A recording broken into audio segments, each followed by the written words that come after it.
How's it going, everybody? My name's Gold, and I'm doing another VOD review. This time it'll be a Zarya game on Blizz World, and I'll be playing on one of my Smurf accounts. So Blizz World is a very interesting map. There's two different ways onto the point, so I'm not really sure where my Reinhardt's going to be holding, so I'm going to try to just wait a little bit here and see where he's going to go.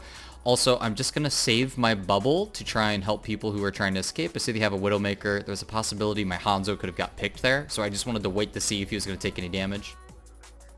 So one of the things that you'll see here, immediately the enemy team's going to go really quickly because they have a Lucio, and they're going to try to engage in my Reinhardt. So as soon as this happens, I'm going to be using my E on my Reinhardt a lot. Not only does using your bubble on a Reinhardt makes it so you get the quickest way to get energy, but it's also going to just allow it so the McCree isn't able to flashbang him and any sort of CC from the Lucio at that time.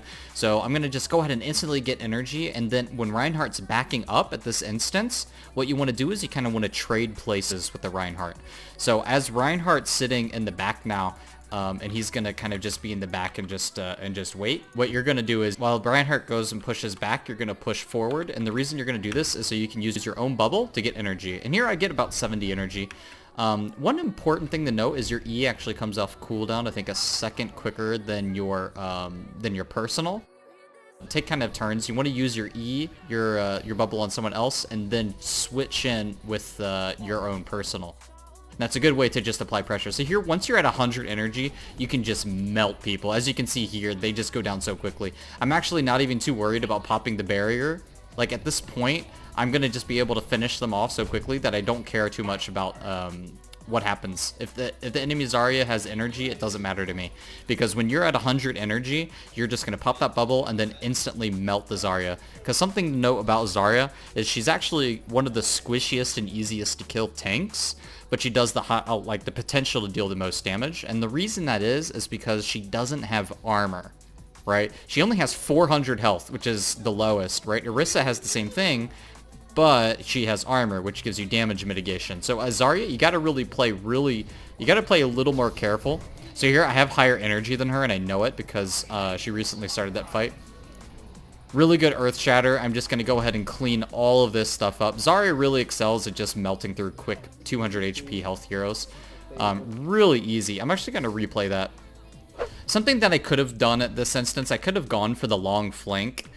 Which isn't really something that you wanted. I mean, if you go all the way around, then flank Zarya, even though I have the energy, 74 energy, I could have just pursued this Zarya and killed her, right? If a Zarya is glowing, that means she has high energy. She didn't have high energy, meaning I could have just continued to push forward here at this instance and easily have gotten that kill. But I decided not to, because as Zarya, your bubble is just so important to help keep your team alive that it's not worth it. So here, I'm going to give the bubble really good sleep dart by my Ana, so that opens the way up for my Reinhardt to Earth Shatter.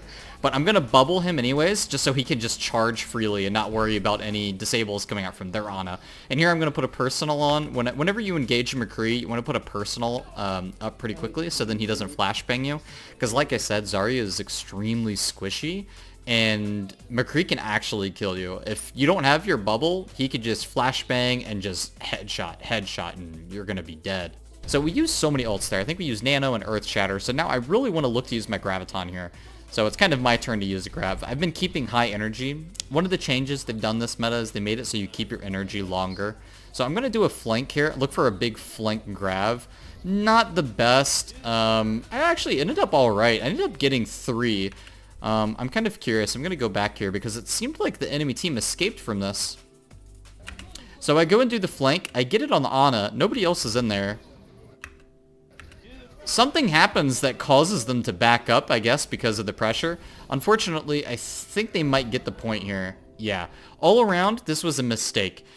Going for a flank Grav can kind of be worth it if you get a nice big one, but you also need to communicate that with your team. But again, as soon as you do a flank maneuver on Zarya like that, then what's going to happen is you're no longer going to use this E button. Look at this. It's not even on cooldown. I wasn't able to use it to give to my Reinhardt. And using this ability is just so it's so strong because it enables my main tank to apply more frontline pressure. And because I didn't do that and I wasn't there for that, then the Reinhardt basically suffered and we didn't get much done. I think we lose the point because of that play. So here, I'm gonna just push forward. If you see an enemy teammate in danger, you want to kind of, you want to bubble them, obviously, but you want to push forward. Don't just sit back and wait for him to walk backwards. Push forward and put your body in front of him and block with your body and block with your own personal. Just like that. See right there, I just want to do that. Now I'm at full energy. Pretty much close to full energy. And I'm going to just continue using some right clicks. I don't care about those enemy Zarya at this point. So if you melt the Reinhardt in this instance, your right clicks are going to hit everything. 80 energy Zarya right clicks, and there's just no reason not to push forward and do that. Basically, the reason I'm doing that is if you have high energy and the Reinhardt's gone, one thing to note is your Zarya doesn't do any damage to like Reinhardt's shield, pretty much like non-existent. It's like barely minimal. So once that shield is out of the way, my right clicks are just going to do so much chunking like just lots of chunk damage to the enemy team. So we get the Transcendence and the Grav, which is really good. I'm just going to bubble the people that's in it, try to stay alive. Unfortunately, they get a pretty good shatter here, but I'm still high energy. Unfortunately, I just get taken care of by the Zarya. The Zarya is also high energy at this point. They had a really good Grav. So at this point, we kind of just need to regroup. And I need to get my Graviton as quickly as possible. Unfortunately, our main healer gets huge stagger here, so I really want to take care of this Tracer. So yeah, we're at a pretty big disadvantage. We're down both of our healers in this situation, but yet we still want to fight. We still want to contest, right? So here in this situation, I'm going to play extremely passive. I want my Reinhardt to do the same, but he's getting really aggressive, but I think it's okay. Our Tracer is applying a lot of damage to the backline, and while she's doing that, I'm going to grab. I mean, it's hard not to grab.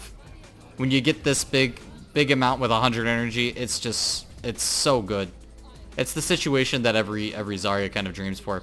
So here, I'm going to bubble the Hanzo instead of the Tracer because he's antied, and it's more important that he doesn't die from the chip damage. So I'm going to go ahead and push as much as I can here because I know this Reinhardt's shield is low. So I'm going to try and chunk him for some right click damage and bubble my Tracer to try and keep her alive. I think she's going to go down here. Yeah, she was like 1 HP.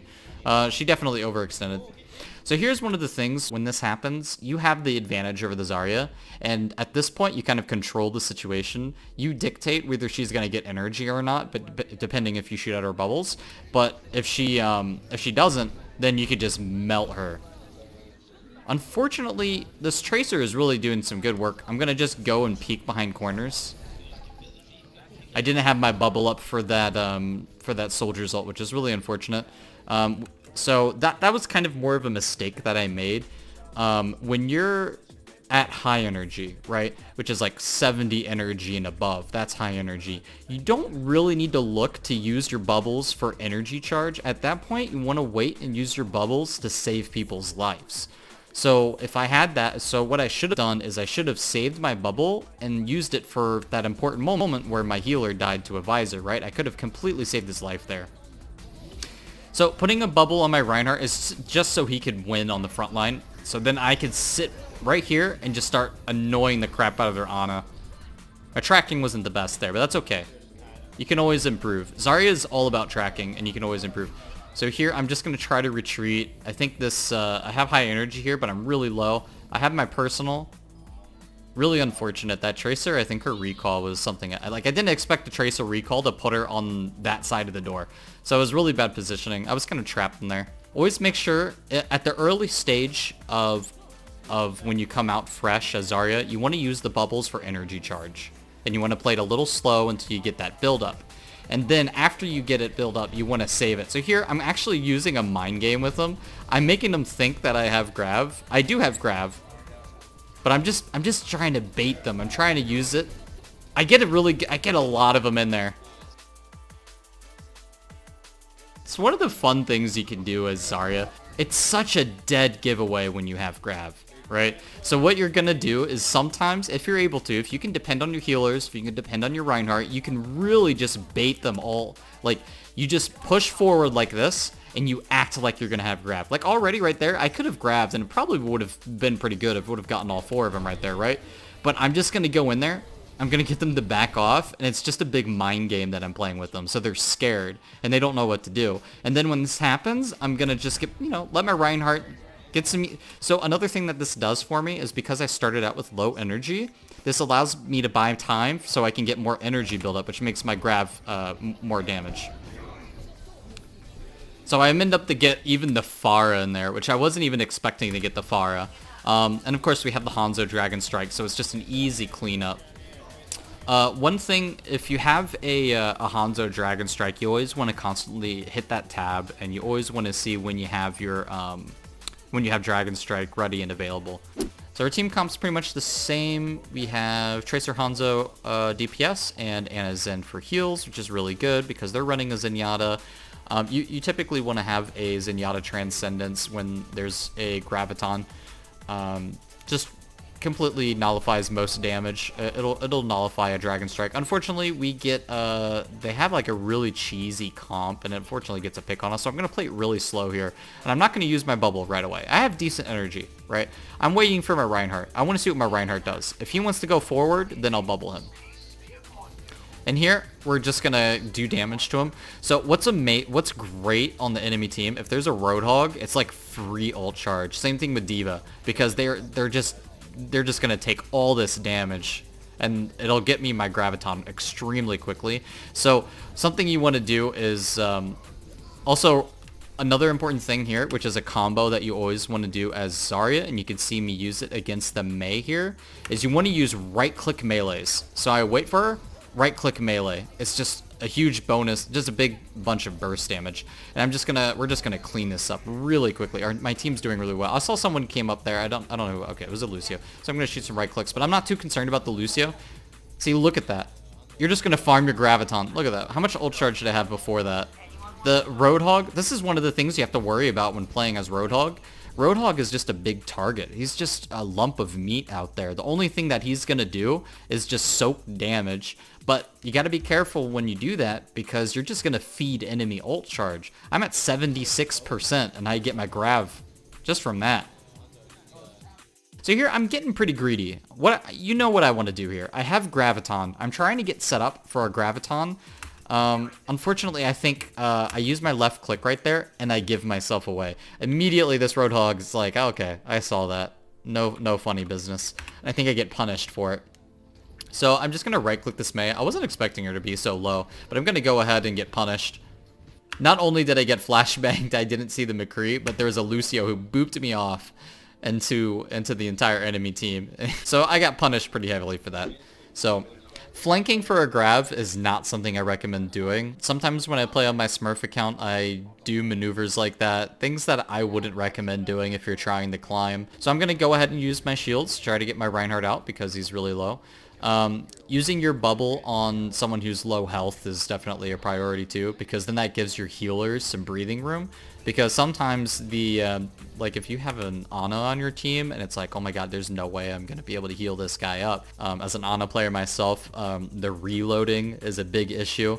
And you'll have a tank and he'll be like, oh my god, he's at 1 HP, but I got to reload. And so that bubble can be life or death. It's so valuable on low health targets. So I'm going to bubble him there because that's going to enable him. And then I think I'm going to go for a Graviton as quickly as I can get out of this. I mean, this is the last team fight, so there's no reason saving your ultimate for the next game, right? Now, that Graviton was not necessary. We were pretty much going to win that fight already, but it might as well do it because this is the last fight and the point's right here, so there's no way that a team wipe isn't going to win it. So all around, there weren't too many mistakes on this game. It was a rather short win. But I'm pretty proud of it. I hope maybe you guys could have learned something from it. You know, the important things to take away from this is initially at the beginning of the game, you want to use all of your bubbles in order to gain energy charge. And then after that moment, you want to keep your bubbles and save them and use them primarily to save people's lives. Because then you'll get way more value out of it because you have a limit to how much energy you can get. And at that point, you just want to try and save people from pulse bombs or a flashbang or, you know, any ability like that. Another great way to do it is on your supports if they get dove, especially if you have a Zenyatta. Look to always use a bubble on a Zenyatta because he is prone to getting dove on. When it comes to Gravitons, always hit the tab button and always look for anybody who has something to combine with your Graviton. That's extremely important as well. That's it for now, guys. Thank you so much for watching, and I'll see you next time.